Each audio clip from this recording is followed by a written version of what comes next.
प्यारे बच्चों सत श्री अकाल। मैं रुपिंदरजीत कौर साइंस मिस्ट्रेस सरकारी हाई स्कूल साफूवाला ਜ਼ਿਲ੍ਹਾ ਮੋਗਾ ਤੋਂ। प्यारे बच्चों ਅੱਜ ਅਸੀਂ 7ਵੀਂ ਕਲਾਸ ਦੇ ਪਾਠ 15 ਪ੍ਰਕਾਸ਼ ਦੇ ਸੰਬੰਧਿਤ ਪ੍ਰਸ਼ਨ ਉੱਤਰ ਹੱਲ ਕਰਾਂਗੇ। ਹਾਂਜੀ, ਇਸ ਪਾਠ ਵਿੱਚ ਤੁਸੀਂ ਹੁਣ ਤੱਕ ਪੜ੍ਹ ਚੁੱਕੇ ਹੋ ਕਿ ਪ੍ਰਕਾਸ਼ ਹਮੇਸ਼ਾ ਹੀ ਸਰਲ ਰੇਖਾ ਜਾਂ ਸਿੱਧੀ ਰੇਖਾ ਵਿੱਚ ਚੱਲਦਾ ਹੈ। ਕੋਈ ਵੀ ਪਾਲਿਸ਼ ਕੀਤਾ ਹੋਇਆ ਜਾਂ ਚਮਕਦਾਰ ਤਲ ਦਰਪਣ ਅਖਵਾਉਂਦਾ ਹੈ। ਜਿਹੜਾ ਪ੍ਰਤੀਬਿੰਬ ਪਰਦੇ 'ਤੇ ਪ੍ਰਾਪਤ ਕੀਤਾ ਜਾ ਸਕੇ ਉਸ ਨੂੰ ਵਾਸਤਵਿਕ ਪ੍ਰਤੀਬਿੰਬ ਕਹਿੰਦੇ ਹਨ, ਅਤੇ ਜਿਹੜੇ ਪ੍ਰਤੀਬਿੰਬ ਨੂੰ ਪ੍ਰਾਪਤ ਨਾ ਕੀਤਾ ਜਾ ਸਕੇ ਪਰਦੇ ਦੇ ਉੱਪਰ ਉਸ ਨੂੰ ਆਭਾਸੀ ਪ੍ਰਤੀਬਿੰਬ ਕਹਿੰਦੇ ਹਨ। ਸਮਤਲ ਦਰਪਣ ਦੁਆਰਾ ਬਣਾਇਆ ਗਿਆ ਪ੍ਰਤੀਬਿੰਬ ਹਮੇਸ਼ਾ ਸਿੱਧਾ, ਆਭਾਸੀ ਅਤੇ ਵਸਤੂ ਦੇ ਆਕਾਰ ਦੇ ਬਰਾਬਰ ਬਣਦਾ ਹੈ। ਇਸੇ ਹੀ ਤਰ੍ਹਾਂ ਅਵਤਲ ਦਰਪਣ ਬਾਰੇ, ਔਤਲ ਦਰਪਣ ਬਾਰੇ, ਉੱਤਲ ਲੈਂਜ਼ ਅਤੇ ਅਵਤਲ ਲੈਂਜ਼ ਬਾਰੇ ਵੀ ਪੜ੍ਹ ਚੁੱਕੇ ਹੋ।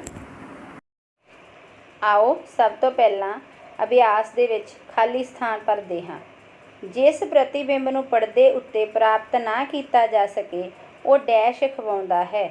ਉੱਤਰ ਹੈ ਆਭਾਸੀ ਪ੍ਰਤੀਬਿੰਬ। ਜੇ ਪ੍ਰਤੀਬਿੰਬ ਹਮੇਸ਼ਾ ਆਭਾਸੀ ਅਤੇ ਆਕਾਰ ਵਿੱਚ ਛੋਟਾ ਹੋਵੇ ਤਾਂ ਇਹ ਕਿਸੇ ਉੱਤਲ ਡੈਸ਼ ਦੁਆਰਾ ਬਣਿਆ ਹੋਵੇਗਾ। ਦਰਪਣ। ਉੱਤਰ ਹੈ ਦਰਪਣ। ਜਿਸ ਪ੍ਰਤੀਬਿੰਬ ਨੂੰ ਪਰਦੇ ਉੱਤੇ ਪ੍ਰਾਪਤ ਕੀਤਾ ਜਾ ਸਕੇ ਉਹ ਡੈਸ਼ ਪ੍ਰਤੀਬਿੰਬ ਅਖਵਾਉਂਦਾ ਹੈ। ਇਸ ਦਾ ਉੱਤਰ ਹੈ ਵਾਸਤਵਿਕ ਪ੍ਰਤੀਬਿੰਬ।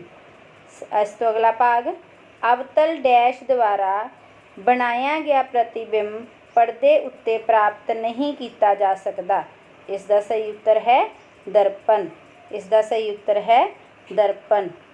ਹਾਂਜੀ, ਇੱਥੋਂ ਤੱਕ ਤੁਸੀਂ ਸਮਝ ਚੁੱਕੇ ਹੋ ਕਿ ਆਭਾਸੀ ਪ੍ਰਤੀਬਿੰਬ ਕੀ ਹੁੰਦਾ ਹੈ ਅਤੇ ਵਾਸਤਵਿਕ ਪ੍ਰਤੀਬਿੰਬ ਕੀ ਹੁੰਦਾ ਹੈ।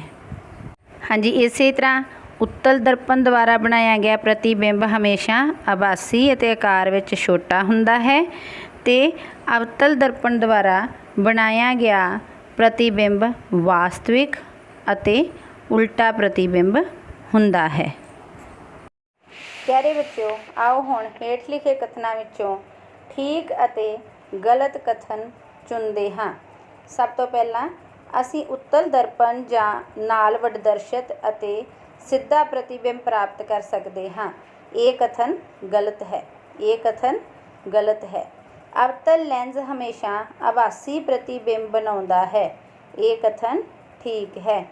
ਈੜੀ ਭਾਗ, ਅਵਤਲ ਦਰਪਣ ਤੋਂ ਅਸੀਂ ਵਾਸਤਵਿਕ, ਵੱਡਦਰਸ਼ਿਤ ਅਤੇ ਉਲਟਾ ਪ੍ਰਤੀਬਿੰਬ ਪ੍ਰਾਪਤ ਕਰ ਸਕਦੇ ਹਾਂ। ਇਹ ਕਥਨ ਠੀਕ ਹੈ।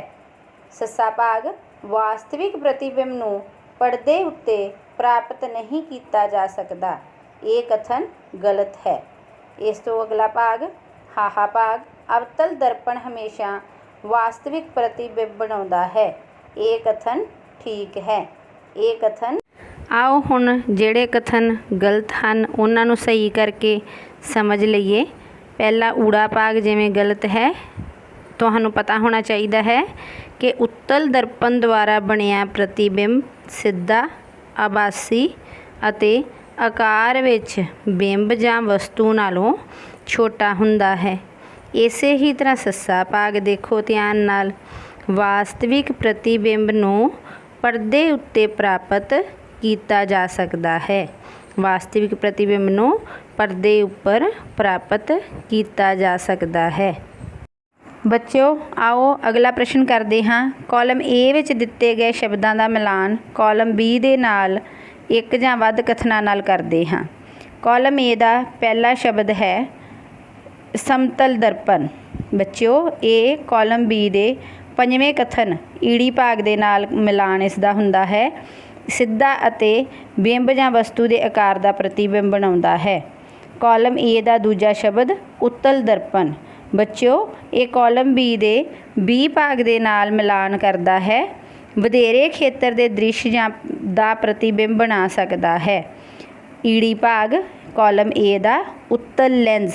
ਬੱਚਿਓ, ਇਹ ਕਾਲਮ B ਦੇ A ਅਤੇ D ਪਹਿਲੇ ਅਤੇ ਚੌਥੇ ਕਥਨ ਦੇ ਨਾਲ ਮਿਲਾਨ ਕਰਦਾ ਹੈ। ਵੱਡਦਰਸ਼ੀ ਲੈਂਜ਼ ਵਾਂਗ ਵਰਤਿਆ ਜਾਂਦਾ ਹੈ। ਉਲਟਾ ਅਤੇ ਵੱਡਦਰਸ਼ਿਤ ਪ੍ਰਤੀਬਿੰਬ ਬਣਾ ਸਕਦਾ ਹੈ। ਕਾਲਮ ਏ ਦਾ ਚੌਥਾ ਸ਼ਬਦ ਸੱਸਾ ਭਾਗ ਅਵਤਲ ਦਰਪਣ, ਇਹ ਕਾਲਮ ਬੀ ਦੇ ਸੀ ਭਾਗ ਦੇ ਨਾਲ ਮੈਚ ਕਰਦਾ ਹੈ। ਦੰਦਾਂ ਦੇ ਡਾਕਟਰ ਦੰਦਾਂ ਦਾ ਵਡਦਰਸ਼ਿਤ ਪ੍ਰਤੀਬਿੰਬ ਵੇਖਣ ਲਈ ਇਸ ਦੀ ਵਰਤੋਂ ਕਰਦੇ ਹਨ। ਕਾਲਮ ਏ ਦਾ ਹਾਹਾ ਭਾਗ ਅਵਤਲ ਲੈਂਸ ਕਾਲਮ ਬੀ ਦੇ ਐਫ ਭਾਗ ਨਾਲ ਮਿਲਾਨ ਕਰਦਾ ਹੈ।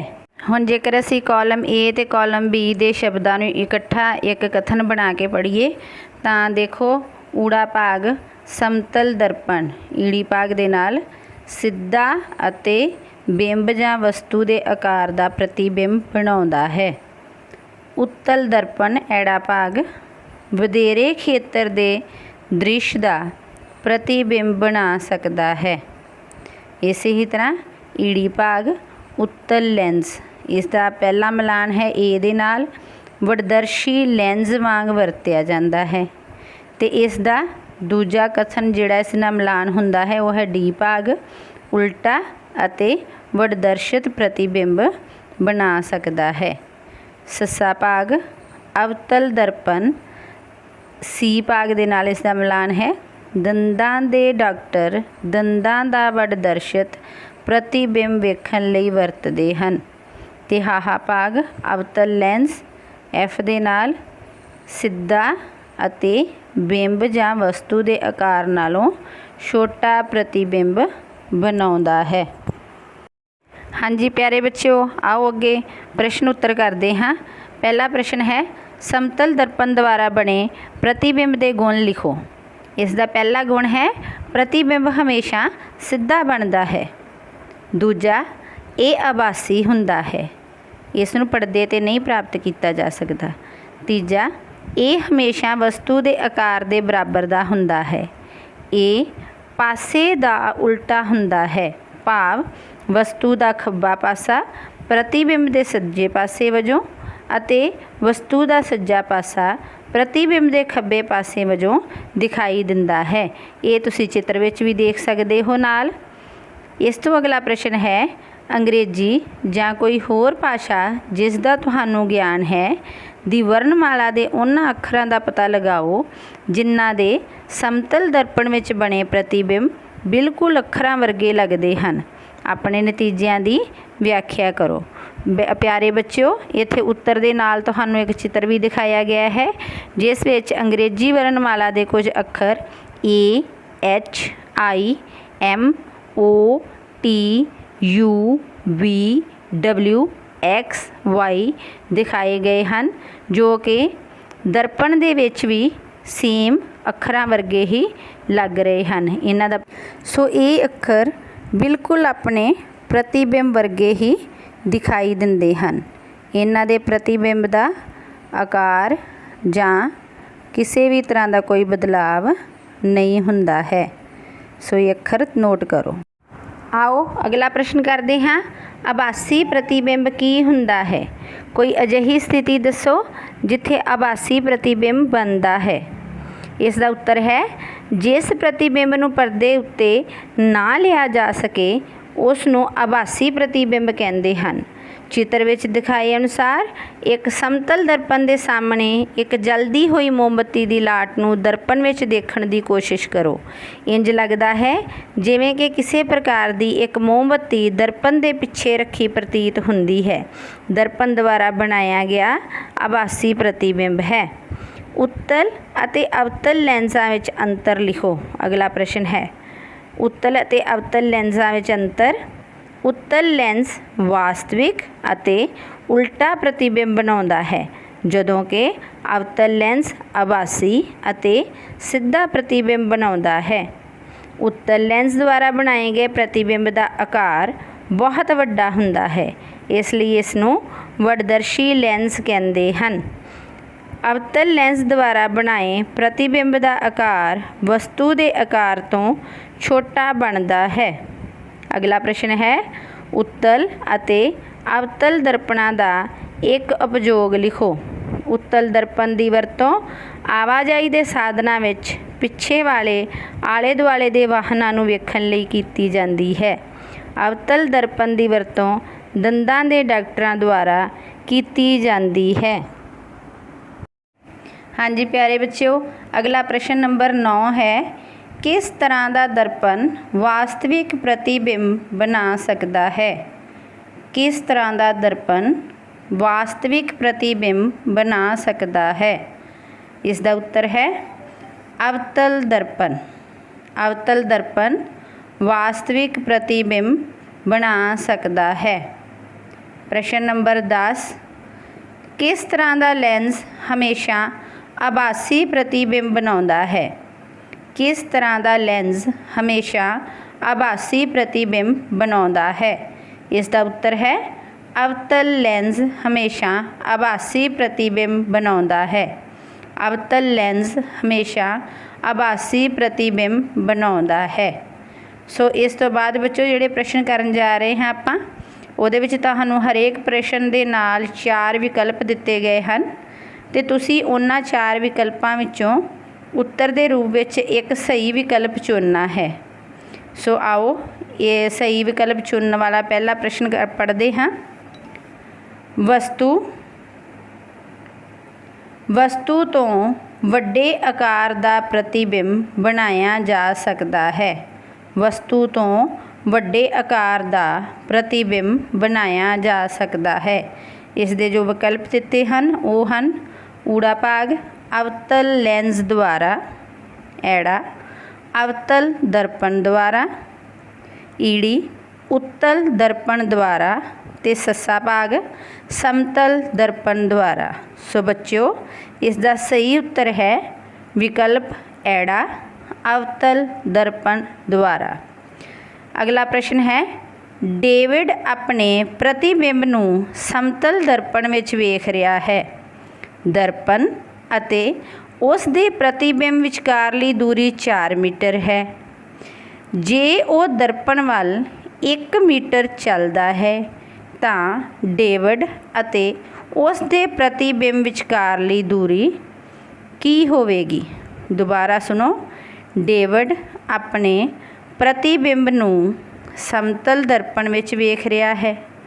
दर्पण अते उस दे प्रतिबिंब विचकारली दूरी 4 मीटर है। जे वो दर्पण वल 1 मीटर चलता है तां डेविड अते उस दे प्रतिबिंब विचकारली दूरी होवेगी। विकल्प दिते हैं तुहानू। पहला विकल्प है 3 मीटर, ऐड़ा विकल्प 5 मीटर, ईड़ी भाग 6 मीटर ते सस्सा भाग 8 मीटर। सो बच्चों इत्थे मैं तुहानू इस चित्र की सहायता नाल थोड़ा जिहा समझाउणा चाहांगी। स्टेटमेंट दे विच ध्यान नाल वेखो, दर्पण अते डेविड दे प्रतिबिंब विचकारली दूरी 4 मीटर है। सो इस दा भाव की है?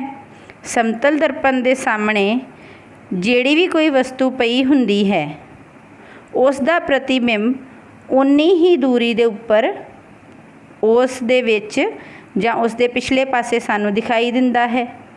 सो जे डेविड दा प्रतिबिंब शीशे दे विच समतल दर्पण दे विच 4 मीटर की दूरी ते दिखाई दे रहा है, सो इस दा मतलब है कि डेविड भी समतल दर्पण तो 4 मीटर की दूरी ते खड़ा है।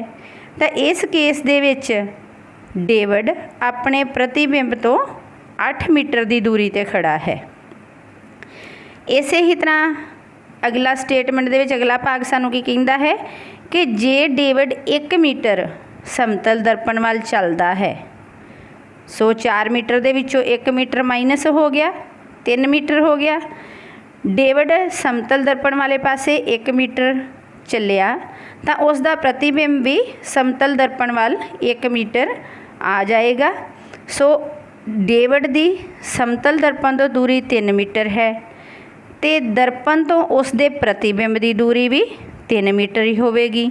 सो डेविड अपने प्रतिबिंब तो कितनी दूरी ते है? 6 मीटर। 3 + 3 6 मीटर की दूरी ते। सो साडा सही विकल्प है ईड़ी 6 मीटर। हाँ जी बच्चों, इस तो अगे सही विकल्प चुनने वाला प्रश्न है साडे कोले। एक कार का पिछला दृश्य दर्पण समतल दर्पण है। ड्राइवर अपनी कार नूं 2 मीटर प्रति सैकंड की चाल नाल बैक करदे पिछले दृश्य दर्पण विच ਆਪਣੀ ਕਾਰ ਦੇ ਪਿੱਛੇ ਖੜੇ ਪਾਰਕ ਕੀਤੇ ਹੋਏ ਕਿਸੇ ਟਰੱਕ ਦਾ ਪ੍ਰਤੀਬਿੰਬ ਵੇਖਦਾ ਹੈ। ਡਰਾਈਵਰ ਨੂੰ ਟਰੱਕ ਦਾ ਪ੍ਰਤੀਬਿੰਬ ਜਿਸ ਚਾਲ ਨਾਲ ਆਪਣੇ ਵੱਲ ਆਉਂਦਾ ਪ੍ਰਤੀਤ ਹੋਵੇਗਾ ਉਹ ਹੈ। ਇੱਕ ਕਾਰ ਦਾ ਪਿਛਲਾ ਦ੍ਰਿਸ਼, ਦੁਬਾਰਾ ਪੜ੍ਹ ਰਹੀ ਹਾਂ ਬੇਟਾ ਸਟੇਟਮੈਂਟ। ਇੱਕ ਕਾਰ ਦਾ ਪਿਛਲਾ ਦ੍ਰਿਸ਼ ਦਰਪਣ ਸਮਤਲ ਦਰਪਣ ਹੈ। ਡਰਾਈਵਰ ਆਪਣੀ ਕਾਰ ਨੂੰ 2 ਮੀਟਰ ਪ੍ਰਤੀ ਸੈਕਿੰਡ ਦੀ ਚਾਲ ਨਾਲ ਬੈਕ ਕਰਦੇ ਪਿਛਲੇ ਦ੍ਰਿਸ਼ ਦਰਪਣ ਵਿੱਚ ਆਪਣੀ ਕਾਰ ਦੇ ਪਿੱਛੇ ਖੜੇ ਪਾਰਕ ਕੀਤੇ ਹੋਏ ਕਿਸੇ ਟਰੱਕ ਦਾ ਪ੍ਰਤੀਬਿੰਬ ਵੇਖਦਾ ਹੈ। ਡਰਾਈਵਰ ਨੂੰ ਟਰੱਕ ਦਾ ਪ੍ਰਤੀਬਿੰਬ ਜਿਸ ਚਾਲ ਨਾਲ ਆਪਣੇ ਵੱਲ ਆਉਂਦਾ ਪ੍ਰਤੀਤ ਹੋਵੇਗਾ ਉਹ ਹੈ। ਬੇਟਾ ਵਿਕਲਪ ਦਿੱਤੇ ਗਏ ਹਨ ਤੁਹਾਨੂੰ। ਪਹਿਲਾ ਹੈ 1 ਮੀਟਰ ਪ੍ਰਤੀ ਸੈਕਿੰਡ, ਐੜਾ ਭਾਗ 2 ਮੀਟਰ ਪ੍ਰਤੀ ਸੈਕਿੰਡ, ਈੜੀ ਭਾਗ 3 ਮੀਟਰ ਪ੍ਰਤੀ ਸੈਕਿੰਡ ਅਤੇ ਸੱਸਾ ਭਾਗ 8 ਮੀਟਰ ਪ੍ਰਤੀ ਸੈਕਿੰਡ। ਸੋ ਇੱਥੇ ਬੱਚਿਓ ਗੌਰ ਕਰਨ ਵਾਲੀ ਗੱਲ ਹੈਗੀ ਆ ਕਿ ਡਰਾਈਵਰ ਪ੍ਰਤੀਬਿੰਬ ਨੂੰ ਦੇਖ ਰਿਹਾ ਹੈਗਾ ਹੈ ਸਮਤਲ ਦਰਪਣ ਵਿੱਚ, ਅਤੇ ਡਰਾਈਵਰ ਆਪਣੀ ਕਾਰ ਨੂੰ ਬੈਕ ਕਰ ਰਿਹਾ ਹੈ 2 ਮੀਟਰ ਪ੍ਰਤੀ ਸੈਕਿੰਡ ਦੀ ਚਾਲ ਨਾਲ। ਸੋ ਇਹਦਾ ਮਤਲਬ ਜਿਹੜੇ ਦਰਪਣ ਵਿੱਚ ਉਹ ਪ੍ਰਤੀਬਿੰਬ ਨੂੰ ਦੇਖ ਰਿਹਾ ਹੈ ਉਹ ਦਰਪਣ ਵੀ ਉਸੇ ਹੀ ਚਾਲ ਦੇ ਨਾਲ ਗਤੀ ਕਰ ਰਿਹਾ ਹੈ। ਸੋ ਉਸ ਦਾ ਪ੍ਰਤੀਬਿੰਬ ਵੀ ਇਸੇ ਚਾਲ ਨਾਲ ਹੀ ਉਸ ਵੱਲ ਆਉਂਦਾ ਪ੍ਰਤੀਤ ਹੋਵੇਗਾ। ਸੋ ਇਸ ਦਾ ਸਹੀ ਵਿਕਲਪ ਹੈ ਐੜਾ 2 ਮੀਟਰ ਪ੍ਰਤੀ ਸੈਕਿੰਡ। ਇਸ ਦਾ ਸਹੀ ਉੱਤਰ ਹੈ ਐੜਾ ਭਾਗ 2 ਮੀਟਰ ਪ੍ਰਤੀ ਸੈਕਿੰਡ। ਸੋ ਅਗਲਾ ਪ੍ਰਸ਼ਨ ਹੈ ਬੱਚਿਓ, ਕਿਹੜੇ ਲੈਂਸ ਨੂੰ ਅਪਸਾਰੀ ਲੈਂਸ ਵੀ ਕਹਿੰਦੇ ਹਨ? ਸੋ ਹੁਣ ਆਪਾਂ ਇਹਨਾਂ ਕੁਐਸਚਨਾਂ ਦੇ ਵਿੱਚ ਨਾ ਦੇਖੋ ਧਿਆਨ ਨਾਲ, ਆਪਾਂ ਦੇਖਾਂਗੇ ਕਿ ਉੱਤਲ ਲੈਂਸ ਅਤੇ ਅਵਤਲ ਲੈਂਸ ਦੇ ਲਈ ਹੋਰ ਵੀ ਸ਼ਬਦ ਵਰਤੇ ਜਾਂਦੇ ਹਨ। ਪਹਿਲਾਂ ਅਸੀਂ ਅਵਤਲ ਦਰਪਣ ਦੀ ਗੱਲ ਕਰਨ ਲੱਗੇ ਹਾਂ ਕਿ ਅਵਤਲ ਲੈਂਸ ਨੂੰ ਅਪਸਾਰੀ ਲੈਂਸ ਵੀ ਕਹਿੰਦੇ ਹਨ। ਬੇਟਾ ਅਵਤਲ ਲੈਂਸ ਨੂੰ ਅਪਸਾਰੀ ਲੈਂਸ ਕਿਉਂ ਕਹਿੰਦੇ ਹਨ, ਥੋੜ੍ਹਾ ਜਿਹਾ ਮੈਂ ਇੱਥੇ ਐਕਸਪਲੇਨ ਕਰਦੀ ਹਾਂ ਤੁਹਾਨੂੰ ਪਤਾ ਹੀ ਹੈ ਅਵਤਲ ਲੈਂਸ ਕਿਹੜਾ ਹੁੰਦਾ ਹੈ, ਜਿਹੜਾ ਕਿਨਾਰਿਆਂ ਤੋਂ ਮੋਟਾ ਹੁੰਦਾ ਹੈ ਅਤੇ ਵਿਚਾਲਿਓਂ ਪਤਲਾ ਹੁੰਦਾ ਹੈ। ਜਦੋਂ ਪ੍ਰਕਾਸ਼ ਦੀਆਂ ਕਿਰਨਾਂ ਇਸ ਲੈਂਸ ਵਿੱਚ ਦੀ ਲੰਘਦੀਆਂ ਹਨ ਤਾਂ ਬੱਚਿਓ ਅਪਵਰਤਿਤ ਹੋ ਕੇ ਇਹ ਕਿਰਨਾਂ ਖਿੱਲਰਦੀਆਂ ਹੋਈਆਂ ਦਿਖਾਈ ਦਿੰਦੀਆਂ ਹਨ, ਖਿੰਡਦੀਆਂ ਹਨ, ਅਪਸਰਿਤ ਹੋ ਜਾਂਦੀਆਂ ਹਨ। ਇਸ ਲਈ ਅਵਤਲ ਲੈਂਸ ਨੂੰ ਅਪਸਾਰੀ ਲੈਂਸ ਵੀ ਕਹਿੰਦੇ ਹਨ। ਅਗਲਾ ਪ੍ਰਸ਼ਨ ਹੈ, ਕਿਹੜੇ ਲੈਂਸ ਨੂੰ ਅਭਿਸਾਰੀ ਲੈਂਸ ਵੀ ਕਹਿੰਦੇ ਹਨ? ਕਿਹੜੇ ਲੈਂਸ ਨੂੰ ਅਭਿਸਾਰੀ ਲੈਂਸ ਵੀ ਕਹਿੰਦੇ ਹਨ? ਸੋ ਉੱਤਲ ਲੈਂਸ ਦਾ ਇੱਕ ਹੋਰ ਨਾਂ ਹੈ ਬੱਚਿਓ ਅਭਿਸਾਰੀ ਲੈਂਸ। ਸੋ ਉੱਤਲ ਲੈਂਸ ਤੁਹਾਨੂੰ ਪਤਾ ਹੀ ਹੈ ਇਹ ਕਿਨਾਰਿਆਂ ਤੋਂ ਪਤਲਾ ਹੁੰਦਾ ਹੈ ਅਤੇ ਵਿਚਾਲਿਓਂ ਮੋਟਾ ਹੁੰਦਾ ਹੈ। ਸੋ ਜਦੋਂ ਪ੍ਰਕਾਸ਼ ਦੀਆਂ ਕਿਰਨਾਂ ਉੱਤਲ ਲੈਂਸ ਦੇ ਵਿੱਚ ਦੀ ਲੰਘਦੀਆਂ ਹਨ ਤਾਂ ਬੱਚਿਓ ਇਹ ਇਕੱਠੀਆਂ ਹੋ ਜਾਂਦੀਆਂ ਹਨ, ਇਹ ਇਕੱਠੀਆਂ ਕਰ ਦਿੰਦਾ ਹੈ ਇਹਨਾਂ ਨੂੰ। ਸੋ ਉੱਤਲ ਲੈਂਸ ਦੇ ਵਿੱਚ ਜਦੋਂ ਪ੍ਰਕਾਸ਼ ਦੀਆਂ ਕਿਰਨਾਂ ਲੰਘਦੀਆਂ ਹਨ ਤਾਂ ਇਹ ਇਕੱਠੀਆਂ ਹੋ ਜਾਂਦੀਆਂ ਹਨ। ਇਹ ਪ੍ਰਕਾਸ਼ ਦੀਆਂ ਕਿਰਨਾਂ ਨੂੰ ਅਭਿਸਰਿਤ ਕਰ ਦਿੰਦਾ ਹੈ, ਇਸ ਲਈ ਇਸ ਨੂੰ ਅਭਿਸਾਰੀ ਲੈਂਸ ਕਹਿੰਦੇ ਹਨ। ਇਸ ਲਈ ਇਸ ਨੂੰ ਅਭਿਸਾਰੀ ਲੈਂਸ ਵੀ ਕਹਿੰਦੇ ਹਨ। ਸੋ ਇਸ ਤੋਂ ਅਗਲਾ ਪ੍ਰਸ਼ਨ ਹੈ, ਕਿਸ ਲੈਂਸ ਦੀ ਵਰਤੋਂ ਨਾਲ ਕਾਗਜ਼ ਦੀ ਸ਼ੀਟ ਜਲਣਾ ਸ਼ੁਰੂ ਕਰ ਦਿੰਦੀ ਹੈ ਅਤੇ ਕਿਉਂ? ਸੋ ਬੱਚਿਓ ਹੁਣੇ ਹੀ ਮੈਂ ਤੁਹਾਨੂੰ ਸਮਝਾ ਕੇ ਹਟੀ ਸੀ ਕਿ ਉੱਤਲ ਲੈਂਸ ਅਭਿਸਾਰੀ ਲੈਂਸ ਹੈ। ਕਿਉਂ ਅਸੀਂ ਇਸ ਨੂੰ ਅਭਿਸਾਰੀ ਲੈਂਸ ਕਹਿੰਦੇ ਹਾਂ? ਕਿਉਂਕਿ ਜਦੋਂ ਪ੍ਰਕਾਸ਼ ਦੀਆਂ ਕਿਰਨਾਂ ਇਸ ਦੇ ਵਿੱਚ ਦੀ ਲੰਘਦੀਆਂ ਹਨ ਤਾਂ ਅਪਵਰਤਨ ਤੋਂ ਬਾਅਦ ਇਹ ਪ੍ਰਕਾਸ਼ ਦੀਆਂ ਕਿਰਨਾਂ ਇੱਕ ਜਗ੍ਹਾ 'ਤੇ ਇਕੱਠੀਆਂ ਹੁੰਦੀਆਂ ਹਨ। ਸੋ ਇਸ ਅਭਿਸਰਿਤ ਹੁੰਦੀਆਂ ਹਨ ਇੱਕ ਬਿੰਦੂ ਦੇ ਉੱਪਰ। ਚਿੱਤਰ ਨੂੰ ਧਿਆਨ ਨਾਲ ਦੇਖੋ, ਇਸ ਕਿਰਿਆ ਵਿੱਚ ਵੀ ਤੁਹਾਨੂੰ ਦਿਖਾਇਆ ਗਿਆ ਹੈ ਕਿ ਜਦੋਂ ਉੱਤਲ ਲੈਂਸ ਦੇ ਵਿੱਚ ਦੀ ਸੂਰਜ ਦਾ ਪ੍ਰਕਾਸ਼ ਲੰਘ ਰਿਹਾ ਹੈ ਤਾਂ ਥੱਲੇ ਕਾਗਜ਼ ਦੀ ਸ਼ੀਟ ਦੇ ਉੱਪਰ ਇੱਕ ਗੋਲ ਬਿੰਦੂ ਜਿਹੜਾ ਕਿ सूरज का प्रतिबिंब विखा रहा है कागज़ की शीट उपर पैंदा है। हुण जिस जगह ते कागज़ की शीट उपर ये बिंदु दिखाई दिंदा है उत्थे प्रकाश दीयां किरणां इकट्ठियां होण कारण बहुत ज़्यादा मात्रा विच गर्मी पैदा हुंदी है। उस गर्मी के कारण कागज़ की शीट जलना शुरू कर दिंदी है। सो जदों प्रकाश दीयां किरणां एक जगह ते एक पॉइंट के उपर इकट्ठियां हो जांदियां हन तां बहुत ज़्यादा मात्रा विच प्रकाश इकट्ठा होण कारण गर्मी पैदा हो जाती है। इस पैदा हुई गर्मी के कारण प्रकाश दी गर्मी के कारण कागज़ की शीट जिथे कि प्रतिबिंब बनया है गोला दिखाई दे रहा है सूरज के वांग, सूरज का ही प्रतिबिंब है, उस जगह तो कागज़ की शीट जलना शुरू कर दिंदी है। इत्थे बच्चों देखो तुहानू चित्र दिखाई दे रहे हैं। पहले चित्र दे विच तुहानू प्रिज्म दे विच दी जदों देख रहे हो तुसीं कि सूरज का प्रकाश लंघ रहा है तां ये 7 रंगां विच टुट रहा है। दूसरे नंबर वाले चित्र दे विच तुसीं सतरंगी पींग देख रहे हो। तीजी दे विच तुसीं न्यूटन डिस्क देख रहे हो ते चौथे चित्र दे विच तुसीं देख रहे हो कि जदों न्यूटन डिस्क तेज़ घूम रही है। सो जेकर पहले चित्र की गल करिए तां बच्चों देखो तुसीं ध्यान नाल इहदे विच सूरज तो आ रहा सफ़ैद प्रकाश जदों प्रिज्म दे विच दी लंघ रहा है तां ये 7 रंगां विच टुट जांदा है। ये जिहड़ा वरतारा है इसनूं वर्ण विखेपण कहंदे हन, इसनूं वर्ण विखेपण कहंदे हन ते जिहड़ी 7 रंगां दी पट्टी दिखाई दे रही है उसनूं वर्ण पट्टी कहा जाता है। इसे ही तरह सतरंगी पींग बनती किवें है। सतरंगी पींग वरखा तो एकदम सानू दिखाई दिंदी है जदों सूरज थोड़ा नीवा हो चुका हुंदा है ते सूरज वाले पासे असी पिठ करके उस तो आपोजिट साइड ते जदों असी देखांगे तां सानू एक आसमान दे विच आर्क शेप एक सानू पींग दिखाई देऊगी 7 रंगां दे विच बनी हुई। इसनूं असी सतरंगी पींग बोलते हाँ। सो बच्चों इत्थे भी प्रिज्म विच जिवें तुहानूं पहले चित्र विच दिखाया गया है जिहड़ियां पानी दीयां बूंदां वरखा दे पानी दीयां बूंदां हवा विच लटक रहीआं हुंदियां हन तां बच्चों वो प्रिज्म दा काम करदियां हन। हुण सूरज दा प्रकाश सफ़ैद प्रकाश जदों इन्हां पानी दीयां बूंदां दे विच दी लंघदा है तां बच्चों ये 7 रंगां विच टुट जाता है जिस कारण ये सतरंगी पींग बनती है। इसे ही तरह न्यूटन डिस्क दिखाई गई है। तुहानू न्यूटन डिस्क के उपर असी 7 रंग बना लए तो जदों असी इसनूं जोर दी घुमा के देखांगे तां बच्चों ये सानू सफ़ैद कलर दी दिखाई देगी।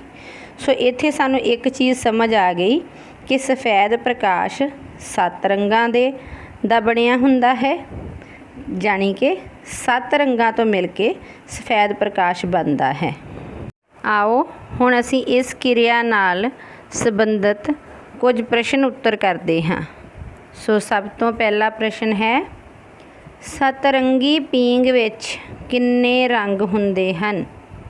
सतरंगी पींग विच किन्ने रंग हुंदे हन। शाबाश बच्चों, मैनूं उम्मीद है कि तुसीं हुण बहुत आसानी नाल इस चीज़ नूं समझ गए हो। सतरंगी पींग विच 7 रंग हुंदे हन। आकाश विच सतरंगी पींग कदों दिखाई दिंदी है। आकाश विच सतरंगी पींग कदों दिखाई दिंदी है। आकाश विच सतरंगी पींग अक्सर वरखा तो बाद दिखाई दिंदी है। अक्सर वरखा तो बाद दिखाई दिंदी है। अगला प्रश्न है न्यूटन डिस्क घुमाउण ते किस रंग की नज़र आउंदी है। न्यूटन डिस्क घुमाउण ते किस रंग की नज़र आउंदी है। इसका उत्तर है बच्चों ਨਿਊਟਨ ਡਿਸਕ ਘੁਮਾਉਣ 'ਤੇ ਸਫੈਦ ਰੰਗ ਦੀ ਨਜ਼ਰ ਆਉਂਦੀ ਹੈ। ਨਿਊਟਨ ਡਿਸਕ ਘੁਮਾਉਣ 'ਤੇ ਸਫੈਦ ਰੰਗ ਦੀ ਨਜ਼ਰ ਆਉਂਦੀ ਹੈ। ਸੋ ਅਗਲਾ ਪ੍ਰਸ਼ਨ ਹੈ, ਪ੍ਰਿਜ਼ਮ ਵਿੱਚੋਂ ਸੂਰਜੀ ਪ੍ਰਕਾਸ਼ ਲੰਘਣ 'ਤੇ ਕੀ ਵਾਪਰਦਾ ਹੈ? ਪ੍ਰਿਜ਼ਮ ਵਿੱਚੋਂ ਸੂਰਜੀ ਪ੍ਰਕਾਸ਼ ਲੰਘਣ 'ਤੇ ਕੀ ਵਾਪਰਦਾ ਹੈ? ਪ੍ਰਿਜ਼ਮ ਵਿੱਚੋਂ ਸੂਰਜੀ ਪ੍ਰਕਾਸ਼ ਲੰਘਣ 'ਤੇ ਬੱਚਿਓ ਇਹ 7 ਰੰਗਾਂ ਵਿੱਚ ਟੁੱਟ ਜਾਂਦਾ ਹੈ। ਇਹ 7 ਰੰਗਾਂ ਵਿੱਚ ਟੁੱਟ ਜਾਂਦਾ ਹੈ। ਤੇ ਇਸ ਵਰਤਾਰੇ ਨੂੰ ਕੀ ਕਹਿੰਦੇ ਹਨ ਬੱਚੇ? ਹਾਂਜੀ ਪਿਆਰੇ ਬੱਚੋ, ਇਸ ਵਰਤਾਰੇ ਨੂੰ ਕਹਿੰਦੇ ਹਨ ਵਰਨ ਵਿਖੇਪਨ। ਇਸ ਨੂੰ ਕਹਿੰਦੇ ਹਨ ਵਰਨ ਵਿਖੇਪਨ। ਅਗਲਾ ਪ੍ਰਸ਼ਨ ਹੈ, ਸਤਰੰਗੀ ਪੀਂਗ ਵਿੱਚ ਕਿਹੜੇ ਕਿਹੜੇ ਰੰਗ ਹੁੰਦੇ ਹਨ? ਸਤਰੰਗੀ ਪੀਂਗ ਵਿੱਚ ਕਿਹੜੇ ਕਿਹੜੇ ਰੰਗ ਹੁੰਦੇ ਹਨ? ਸੋ ਸਤਰੰਗੀ ਪੀਂਗ ਵਿੱਚ 7 ਰੰਗ ਹੁੰਦੇ ਹਨ ਬੱਚਿਓ। ਇਹਨਾਂ ਨੂੰ ਯਾਦ ਰੱਖਣ ਦੇ ਲਈ ਅਸੀਂ ਇੱਕ ਸ਼ਬਦ ਬਣਾਇਆ ਹੈ ਵਿਬਗਾਇਰ, VIBGYOR।